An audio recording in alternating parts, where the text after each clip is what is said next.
Boiling point पढ़ने जा रहे हैं। बॉइलिंग पॉइंट क्या होता है? बॉइलिंग पॉइंट में जब हम टेम्परेचर किसी जिस्म का बढ़ाते, जब हम कोई चीज़ रखते हैं, यानी कि एक बीकर है, कंटेनर है, कंटेनर को हमने आग के ऊपर रखा हुआ है, ठीक है ना। वो आग जो सा वो उसके अंदर जो से मॉलिक्यूल्स होंगे, लिक्विड के अंदर जो से कंटेनर में जो सा लिक्विड है उसके अंदर जो से मॉलिक्यूल्स हैं, वो मॉलिक्यूल्स हीट को जज़ब करेंगे, उनकी काइनेटिक एनर्जी बढ़ेगी। जैसे उनकी काइनेटिक एनर्जी बढ़ेगी तो जो उनसे मॉलिक्यूल्स होंगे जिनकी काइनेटिक एनर्जी बढ़ गई है वो लिक्विड की सरफेस से बाहर निकलेंगे। जब वो लिक्विड की सरफेस से बाहर निकलेंगे तो क्या होगा, ठीक है ना, तो वो बाहर की तरफ मूव करेंगे। ठीक है, समझ आ गई आपको। अब हम थोड़ा सा वेपर प्रेशर का पढ़ने जा रहे हैं कि वेपर प्रेशर में क्या होता है कि एक ये देखें, जब आप एक कंटेनर है, ये कंटेनर, ठीक है ना, नीचे से हमने आग जलाई हुई है, यहाँ पर हम इसे हीट दे रहे हैं तो यहाँ पर ये पानी है। जैसे हम पानी को बॉयल करेंगे, यहाँ से हीट उठना यानी कि स्टीम उठना शुरू हो जाएगी, मॉलिक्यूल्स बढ़ेंगे, मॉलिक्यूल्स की काइनेटिक एनर्जी बढ़ेगी, और मॉलिक्यूल्स की काइनेटिक एनर्जी बढ़ने के बाद ये बंद कंटेनर से टकराएंगे, और टकराने के बाद ये नीचे आएंगे, ठीक है ना। तो ये क्या करेंगे, ये इस लिक्विड के ऊपर प्रेशर एग्जिस्ट करेंगे, प्रेशर लगाएंगे, और इस प्रेशर को हम कहते हैं जी वेपर्स वाला प्रेशर, पानी वेपर प्रेशर, ठीक है ना। जब हम लिक्विड को गर्म करते हैं, लिक्विड के मॉलिक्यूल्स की काइनेटिक एनर्जी बढ़ जाती है, काइनेटिक एनर्जी बढ़ जाती है। जैसे इनकी काइनेटिक एनर्जी बढ़ती है तो ये लिक्विड, तो ये कंटेनर की सरफेस से टकराते हैं। जैसे ये लिक्विड के कंटेनर की सतह से, कंटेनर के ये वॉल से टकराते हैं तो ये वापस आते हैं। जैसे ये वापस आते हैं तो ये इस पर एक प्रेशर एग्जिस्ट करते हैं, एक प्रेशर लगाते हैं, उसे कहते हैं वेपर प्रेशर, ठीक है ना। और बॉइलिंग पॉइंट क्या होता है, जब हम इस कंटेनर को खुला रखते हैं और इसमें इसको हीट देते हैं तो ये जो उनसे हैं ये पानी के मॉलिक्यूल जो हीट को जज़ब करते हैं। जिनकी काइनेटिक एनर्जी पहले से ज़्यादा होती है वो बाहर निकल जाते हैं। जैसे ही वो बाहर निकलते हैं तो बाहर एटमॉस्फेयर है, ये क्या है, ये एटमॉस्फेयर है, इसमें बहुत सी गैसेज हैं, ऑक्सीजन है, नाइट्रोजन है, ठीक है ना, और कार्बन डाइऑक्साइड के मॉलिक्यूल्स हैं, ठीक है ना। ये मॉलिक्यूल्स क्या करते हैं, ये इससे टकराते हैं, इनको बाहर नहीं जाने देते। पानी के वेपर्स के मॉलिक्यूल्स को, पानी के लिक्विड के मॉलिक्यूल्स को ये बाहर की तरफ नहीं जाने देते, ये इससे टकराते हैं, लिक्विड के मॉलिक्यूल टकराते हैं। अब ये क्या करते हैं, ये इस पर प्रेशर एग्जिस्ट करते हैं, ये प्रेशर लगाते हैं कि भाई जाओ, तुम अंदर जाओ, दफ़ा हो जाओ, हमें बाहर ना आना।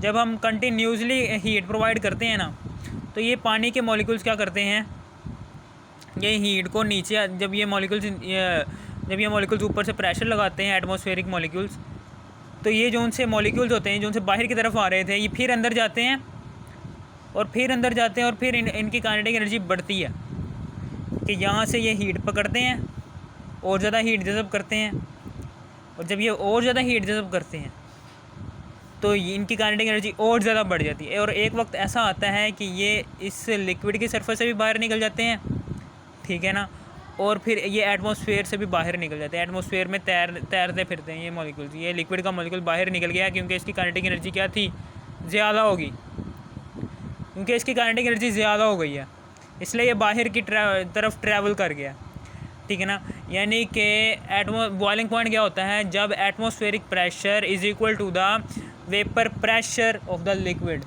जब ये दोनों वेपर प्रेशर और बॉइलिंग पॉइंट, जब ये वेपर प्रेशर और बॉइलिंग पॉइंट इक्वल हो जाते हैं तो बॉइलिंग पॉइंट कह रहा हूँ, जब vapour pressure is equal to the atmospheric pressure, तो नई टर्म वजूद में आती है, उसे कहते हैं बॉइलिंग पॉइंट। ओके, यानी कि the temperature at which vapour pressure of the liquid becomes equal to the atmospheric pressure और एनी एक्सटर्नल प्रेशर। या फिर एक्सटर्नल प्रेशर का मतलब ये है कि कोई सा भी एक्सटर्नल प्रेशर है, ठीक है ना। ये बड़ी क्लासों में जाकर आप पढ़ेंगे एक्सटर्नल प्रेशर का। वैसे मैं आपको सीधा सीधा सा मतलब बता देता हूँ यहाँ पर एक्सटर्नल प्रेशर का क्या मतलब है।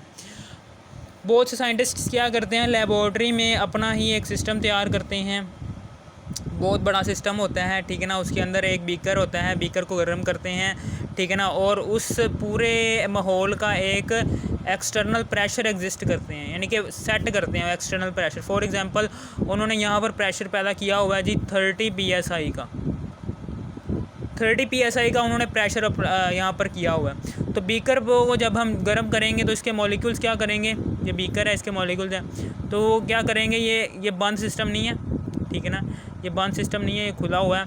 तो ये जो उनसे मॉलिक्यूल्स हैं ये बाहर की तरफ ट्रैवल करेंगे, लेकिन वो बाहर की तरफ नहीं जाया जाएगा इनसे, ठीक है।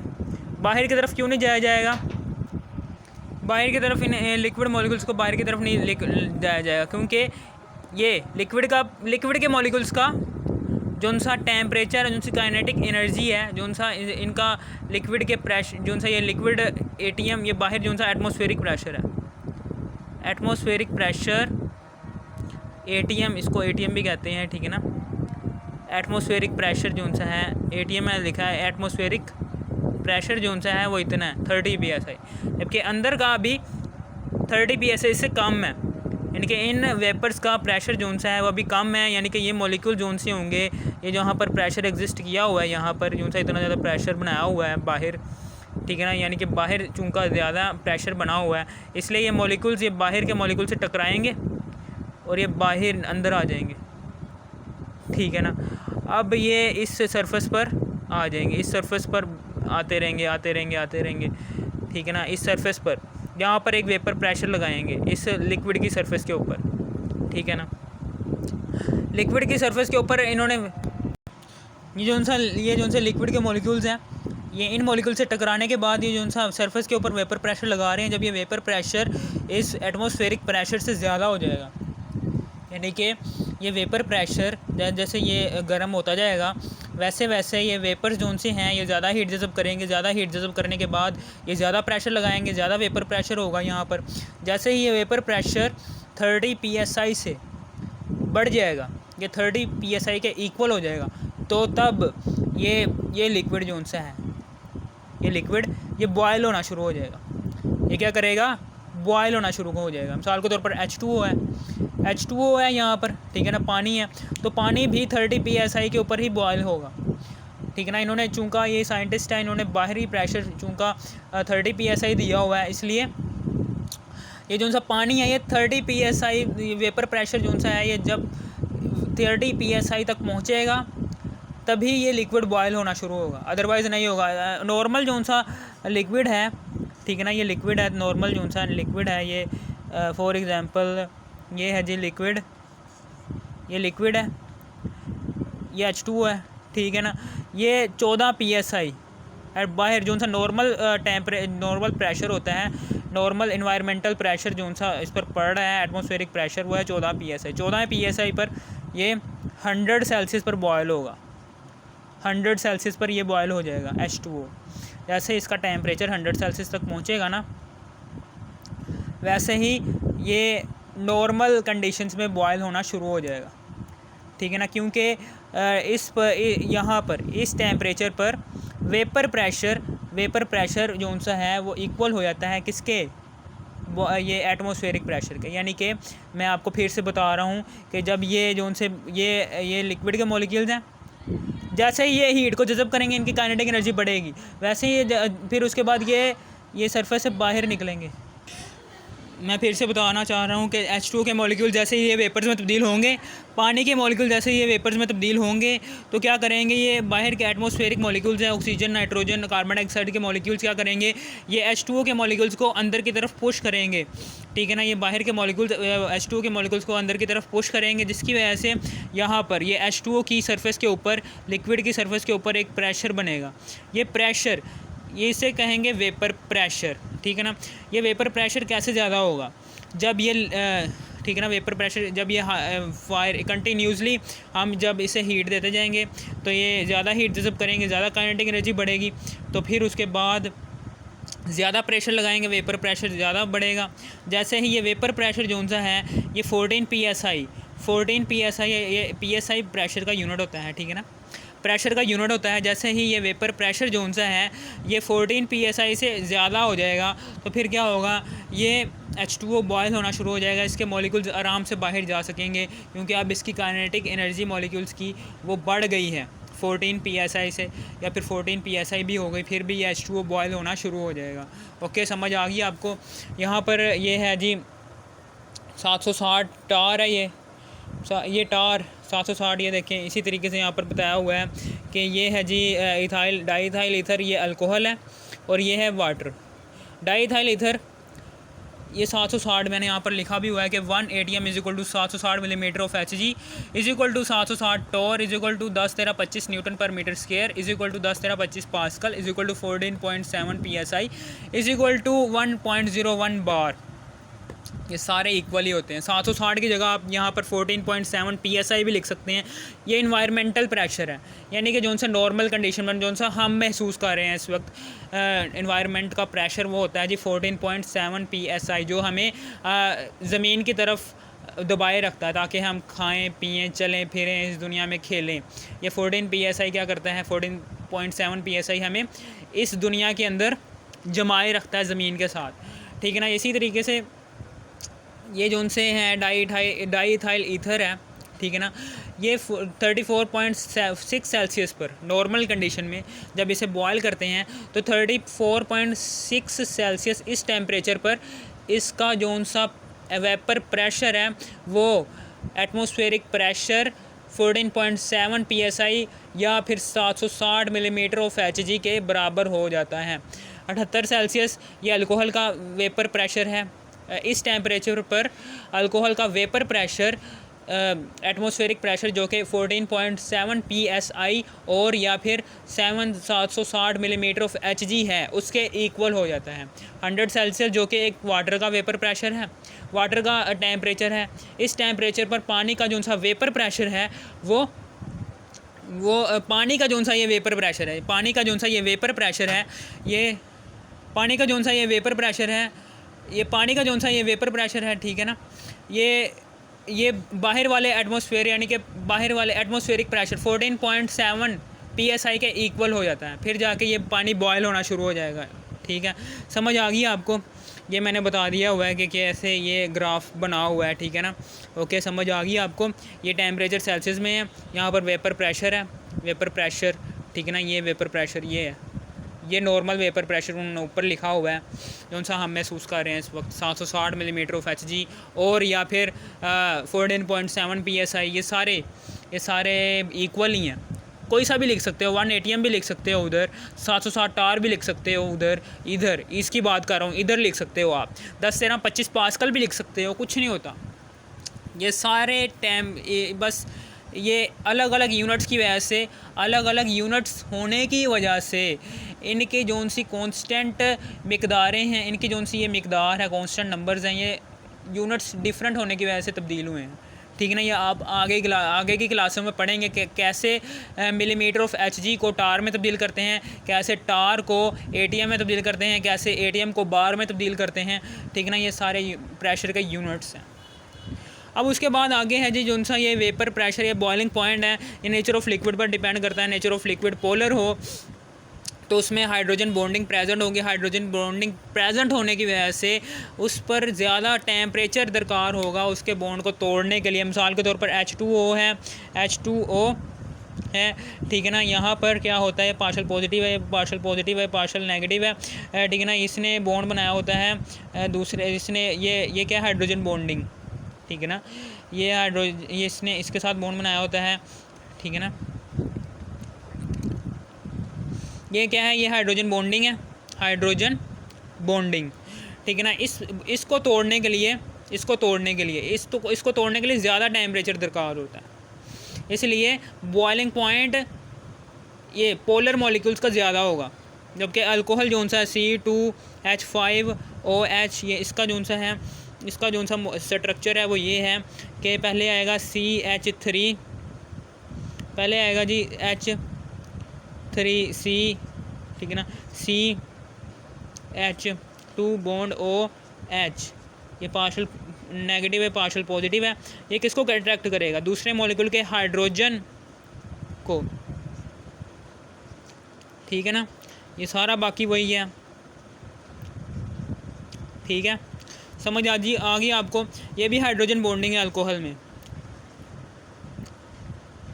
में भी हाइड्रोजन बॉन्डिंग प्रेजेंट है, इसमें भी हाइड्रोजन बॉन्डिंग प्रेजेंट है। आपने क्या कहना है, आपने कहना है ये नॉन पोलर मॉलिक्यूल है, ठीक है ना, नॉन पोलर है बनस्बत, ये पोलर है लेकिन इसकी निस्बत H2O की निस्बत ये कम पोलर है। ओके, समझ आ गई। इसकी हाइड्रोजन बॉन्डिंग ज़्यादा होने की वजह से ये 100 सेल्सियस पर बॉयल होगा।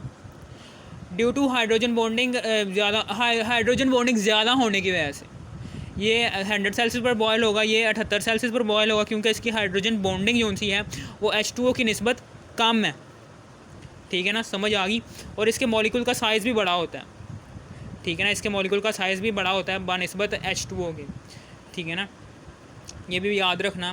अब ओके, समझ आ गया। आपने वेपर प्रेशर में पढ़ा था कि जिस मॉलिक्यूल का साइज़ बड़ा होगा उसका वेपर प्रेशर कम होगा, यानी कि वो बहुत जल्दी से बॉयल नहीं होगा, वो जल्दी से वेपर में तब्दील नहीं होगा, क्योंकि उसका जौन सा स्ट्रक्चर है, यानी कि जौन सा उसका ये है मॉलिक्यूलर स्ट्रक्चर है, ये जौन सा मॉलिक्यूल है बड़ा है। ठीक है ना, ये आपने पढ़ा था। इसका मॉलिक्यूलर साइज़ भी बड़ा होता है बानिस्बत H2O के।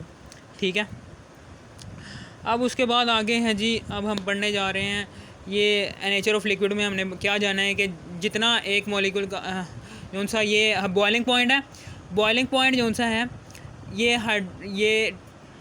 नेचर ऑफ लिक्विड में हमें ये अंदाज़ा मिल रहा है कि पोलर मॉलिक्यूल जौन से होंगे उनमें हाइड्रोजन बॉन्डिंग ज़्यादा होने की वजह से उनका बॉइलिंग पॉइंट ज़्यादा होगा। और नॉन पोलर लिक्विड जब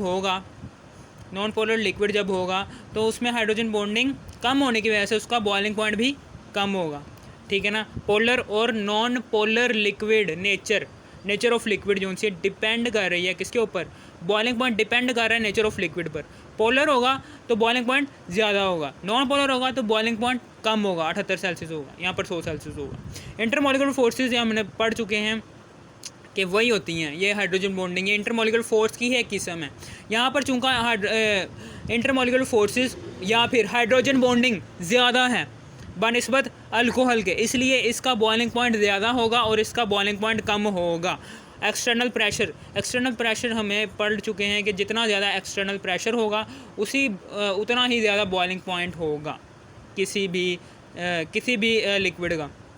ठीक है ना, प्रेशर कुकर में देख लें, प्रेशर कुकर जो उनसे है वो इसी वजह से, इसी एक्सटर्नल प्रेशर की वजह से ही काम करता है। एक्सटर्नल प्रेशर ये पॉइंट है ना, ये पॉइंट, इसका ताल्लुक़ प्रेशर कुकर से है। प्रेशर कुकर जो सा है ये मैंने बनाया हुआ है यहाँ पर। प्रेशर कुकर में जब पानी बॉयल होता है, तो पानी जब बॉयल होता है और यहाँ पर खुराक भी होती है। ठीक है ना, ये पानी है, ठीक है ना, यहाँ पर पानी है, ये खुराक के मॉलिक्यूल्स हैं। जब ये पानी पूरा बॉयल हो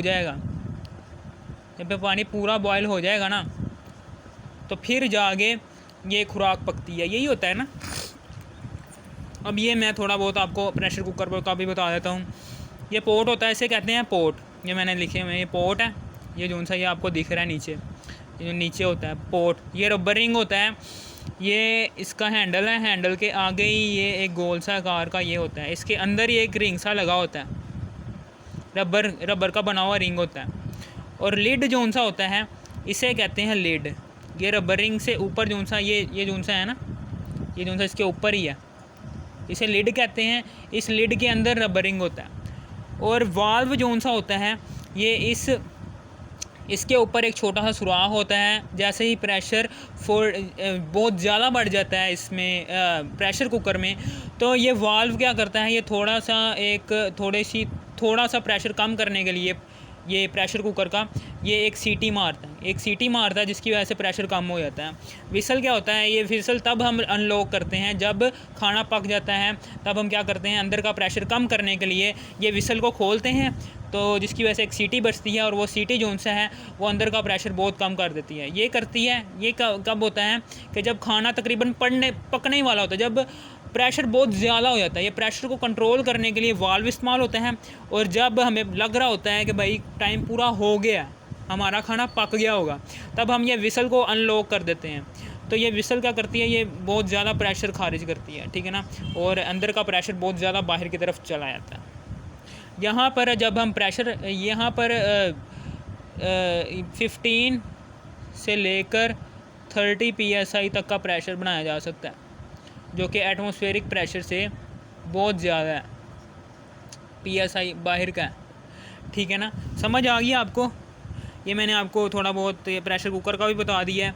कि ये ठीक है ना, एक्सटर्नल प्रेशर का भी मैंने आपको बता दिया। एक्सटर्नल प्रेशर बाहर वाला प्रेशर होता है। मैं फिर से बता देता हूँ कि जब एक्सटर्नल प्रेशर 14 PSI, जब हम एक लिक्विड को गर्म करते हैं, तो एटमॉस्फेरिक मॉलिक्यूल जोन से हैं ऑक्सीजन एंड नाइट्रोजन और CO2, ये क्या करते हैं, ये इसके मॉलिक्यूल्स को लिक्विड के मॉलिक्यूल्स के बाहर नहीं आने देते, ठीक है ना। वो क्या करते हैं, लिक्विड के मॉलिक्यूल्स ये फिर से अंदर आते हैं और इस सरफेस के ऊपर प्रेशर लगाते हैं, इसे कहते हैं वेपर प्रेशर।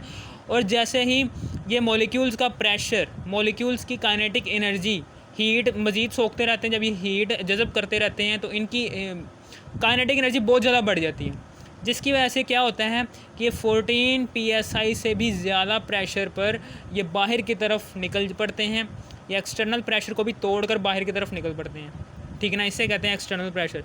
जैसे ही हम एक्सटर्नल प्रेशर को बढ़ाएंगे, जैसे ही मिसाल के तौर पर हमने एक्सटर्नल प्रेशर यहाँ पर 30 PSI किया था, तो ठीक है ना, तो हमें क्या बॉइलिंग पॉइंट भी बढ़ जाएगा।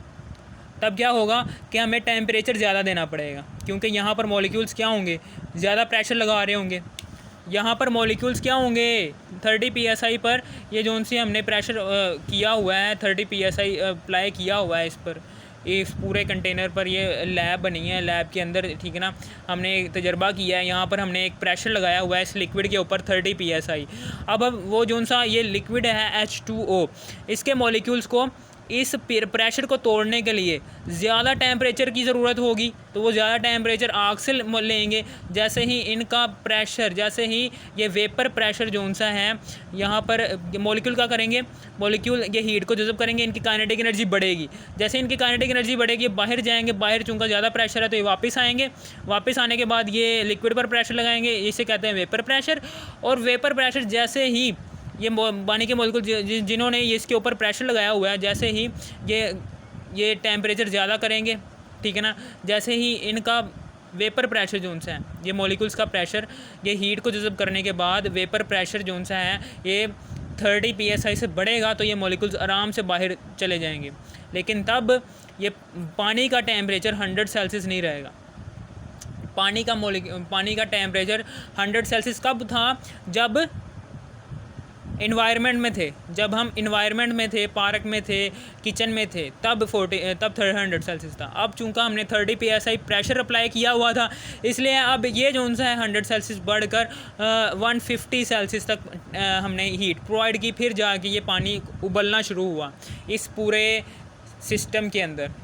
अब पानी उबलना शुरू हो जाएगा, ठीक है। समझ आ गई आपको। मैंने आपको यहाँ पर थोड़ा सा बताया है प्रेशर के बारे में, ये प्रेशर कुकर के बारे में, ठीक है ना, ये कैसे काम करता है, ठीक है ना। ओके, समझ आ गई। अब थोड़ा सा प्रेशर के कुकर के बारे में सुन लो। प्रेशर कुकर कैसे, ये मैं फिर से आपको बताता हूँ इसका जो सा सिस्टम है। जैसे ही हमने ये इसको चूल्हे पर रखा है, चूल्हे में रखने के बाद इसमें वजूद पानी है, पानी के अंदर खुराक है जिसको हम दाल है, फॉर एग्जांपल दाल को हम गलाना जा रहे हैं, चने को गलाना चाह रहे हैं। चने को गलाने के लिए हमने पानी डाला हुआ है। पानी जो सा है वो एक इम्पोर्टेंट किरदार अदा करता है प्रेशर कुकर में। जैसे ही हम गर्म करते हैं तो ये पानी जो सा ये उबलना शुरू हो जाता है। जैसे ही पानी कब उबलता है, जब 14 PSI पर यह उबलना शुरू हो जाएगा, ठीक है ना। ये 14 PSI पर यह उबलना शुरू हो जाएगा, ठीक है। समझ आ गई। अब जब ये उबलना शुरू हो जाएगा ना पानी, तो इसके पानी के मॉलिक्यूल्स इधर आएंगे, ठीक है ना, इसे टकराएंगे, इसकी काइनेटिक एनर्जी कम होगी, पानी के मॉलिक्यूल्स की काइनेटिक एनर्जी कम होगी। फिर ये नीचे जाएंगे, ये इस पर प्रेशर लगाएंगे, ठीक है ना, इस लिक्विड की सतह के ऊपर, इसे कहेंगे वेपर प्रेशर, ठीक है ना। कुछ पानी के मॉलिक्यूल्स, ठीक है ना, वापस कंडेंस होने के बाद माए में, लिक्विड में तब्दील हो जाएंगे, और कुछ मॉलिक्यूल्स क्या करेंगे, वे प्रेशर लगाएंगे जब तक कि वो पानी में तब्दील नहीं होते। जब तक एक मॉलिक्यूल पानी में तब्दील नहीं ना होता, तब तक वो ये लिक्विड के ऊपर, पानी के लिक्विड के ऊपर प्रेशर लगाता रहता है। H2O के सरफेस के ऊपर, पानी की सरफेस के ऊपर प्रेशर लगाता रहता है, ठीक है ना। जब तक एक वाटर का मॉलिक्यूल पानी में तब्दील नहीं ना होता, तब तक उसकी काइनेटिक एनर्जी बड़ी होती है। वो काइनेटिक एनर्जी को कम करने के लिए क्या करता है, वो इस लिक्विड पर प्रेशर लगाता है, जिसकी वजह से उसकी काइनेटिक एनर्जी कम होती है और वो कंडेंस होता है और वो वापस पानी में तब्दील हो जाता है। इस तरीके से वेपर प्रेशर काम करता है, ठीक है। ओके, समझ आ गई। अब उसके बाद आहिस्ता आहिस्ता क्या होगा, जैसे ये 14 PSI पर पहुँचेगा तो ये खाना जो सा है ये उबलना शुरू हो जाएगा, खाना उबलना शुरू हो जाएगा। जैसे ही 15 psi 16 psi इसके अंदर का प्रेशर भी बढ़ता रहता है, ये ना समझो कि 14 psi के ऊपर आकर ये रुक जाता है। लेकिन प्रेशर जैसे ये बढ़ना शुरू होता है ना, तो ये वाल्व काम करना शुरू कर देता है। वाल्व क्या करता है, वाल्व 15 psi 16 psi होता है ना, तो ये वाल्व क्या करता है, ये वाल्व एक सीटी मारता है, ठीक है ना, एक सीटी मारता है और हमें पता चल जाता है कि भाई खाना जो सा है ना वो बस पकने ही वाला है, प्रेशर जो सा है वो 14 psi हो गया है। उसको कम करने के लिए वाल्व क्या करता है, एक सीटी मारता है, वो सीटी के ज़रिए मॉलिक्यूल्स बाहर जाते हैं, वेपर प्रेशर कम हो जाता है। वेपर प्रेशर कम होने की वजह से कम हो जाता है, ठीक है ना, अंदर का प्रेशर कम हो जाता है, ठीक है ना। अब उसके बाद थोड़ी देर हमें पता होता है कि 10-15 मिनट के बाद ये खाना पक जाएगा। क्यों पक जाएगा, हमें पता कैसे चल जाता है, ये वाल्व हमें इशारा करता है कि भाई ये सीटी थोड़ी सी मारता है, ये ठीक है ना, सीटी थोड़ी सी मारता है। इसका मतलब क्या होता है कि अंदर का प्रेशर ये अपने आप ही ऑटोमेटिकली सीटी मारता है। ये वाल्व, विसल को तो हम खोल कर सीटी मरवाते हैं ना, ये पहले ही सीटी मार देता है कि भाई खाना पक चुका है। अब 14 psi से ऊपर चला गया यहाँ पर प्रेशर, इसलिए मैंने क्या किया, मैंने कम कर दिया प्रेशर। ओके, ये ऑटोमेटिकली कम कर देता है अंदर का प्रेशर।